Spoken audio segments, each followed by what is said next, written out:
Hi again, everybody. This video is sponsored by contribution from Anonymous, and here is his story. Hi, I'm going to remain anonymous. I sent a donation over a week ago, but I couldn't get around to writing a story. Thanks for all your videos and others pertaining to the subject. My eyes are becoming open more and more. I got many more I'd like to write to you, but I must describe a couple of weird events. One of my stories was Psycho Ex-Girlfriend Boss. One happened last weekend when I went to get a key to a vehicle I just finished. I usually set them on in the windowsill, but this particular time I thought I left it in the vehicle prior to pickup, but it was not there, and I had an almost full-on panic attack. But I remembered I set them in the office. I went in to get them.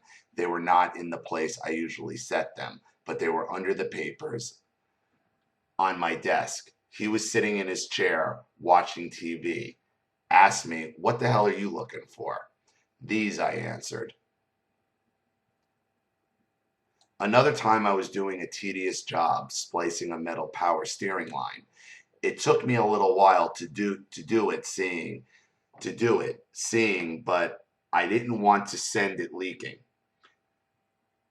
I was finishing up. I was deep in my thoughts. I felt like I wanted to sing, and there he was looking down at me in a very hateful way, which sent shivers to my guts, but I finished up knowing that trying to engage him would be counterproductive.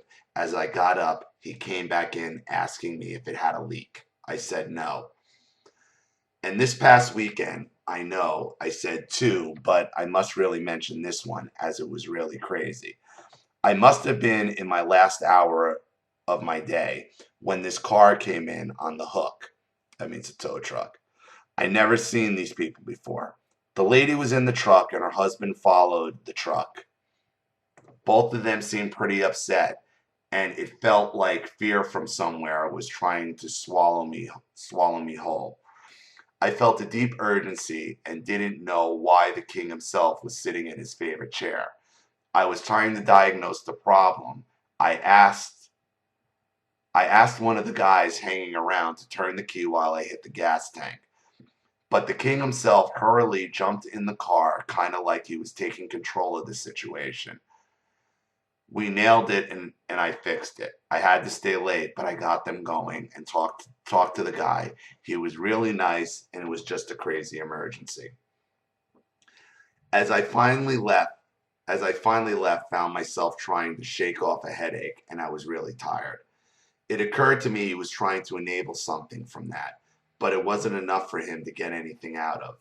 I could remember in the first months of my working for him that he would brag about himself being an all-around man, and I thought it meant his ability at the trade.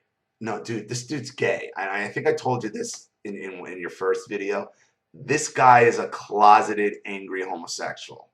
That's what this is. Who gets all? I have another friend who went through the same thing in Texas, in a housing development. That it was the same type of fearful control, and it all came back to this guy being gay. I'm telling you, this guy is gay as fuck. Not that that's wrong, but obviously he thinks it is because he can't deal with it.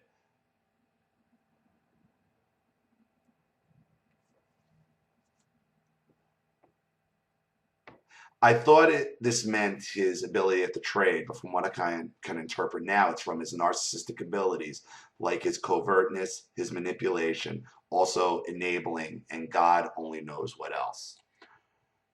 Right now, I'm only trying to play along with him while working on little by little, disconnecting myself emotionally and educating myself more on this disorder, and distancing myself emotionally while not giving him any hint that I know anything about his disorder, while getting my ducks in a row and cutting it off once and for all, and having nothing to do with him ever again. The very thoughts of him is enough to heave my guts out. And I'll also mention that he buys us lunch, but I pay him for it. He doesn't like me getting close to him, but he loves getting close to me. At that And that photo I sent was the floor of the work area. And as you can see, at my right was a small car. To my left was his junk. And yes, he is too a hoarder. I don't have much room for my things, but he got a citation. But if he got a citation, he'd blame me. Scary how he can use customers to enable. They can use anything to enable. Narcissists can use absolutely anything to enable, especially when you're so unsure of yourself and he's using the tactics that he's using where you're constantly waiting for him to attack you in some way. It's relentless. And some of the old cars on his lot, he uses for some of his hoardings. We've also had past conversations where he would mention broken people and stated that I was already broken with a huge smirk. Only I know about my lifelong abuse. That I am careful to divulge. I can go on and on, but I'll finish here for now. I still have much to learn, but thanks to all your enlightening videos and all others on this topic, I'll be busy for a while. Thank you, Ollie, for being a huge asset to this community. I'll send another small donation shortly. And again, thanks. Okay. Look, man, I told you before what the deal is with this guy, and I'm glad you're planning your way out.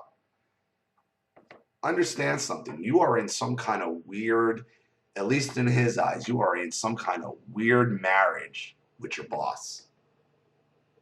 It's some kind of weird relationship dynamic, weird marriage relationship dynamic with your boss. This guy is a closeted homosexual. He's probably prone to violence if he's challenged on it. And he gets off by keeping everybody afraid of him. Afraid of him physically, afraid you're going to lose your job, afraid. That way he can manipulate and take advantage of you, constantly keep you on his toes, and keep you from questioning him. When he says he knows broken people, he's talking about himself. He's not talking about anyone else. He's projecting all his bullshit, all his lies out on everyone else because he knows everything he says. He's talking about him. But you have to break out of this work marriage. You are in a narcissistic work marriage, and an abusive one at that. And you got to get it. You got to get out of it as soon as you can. And I know you're working to do that. But thank you again for all your support. You're another one. You're another member who's supported me for a while, and I appreciate it. Thank you for the story. I appreciate that as well. Thank you to everybody watching. Please leave any opinions or advice in the comments section below. And again, if you want your story read on the channel, you have a narcissist you'd like to expose or a topic you'd like me to cover, you know what to do with the PayPal and my email links in the description box. And remember, when you do send your story to the email link, please put at the top of the email whether it is with or without contribution and what name you'd like to go by.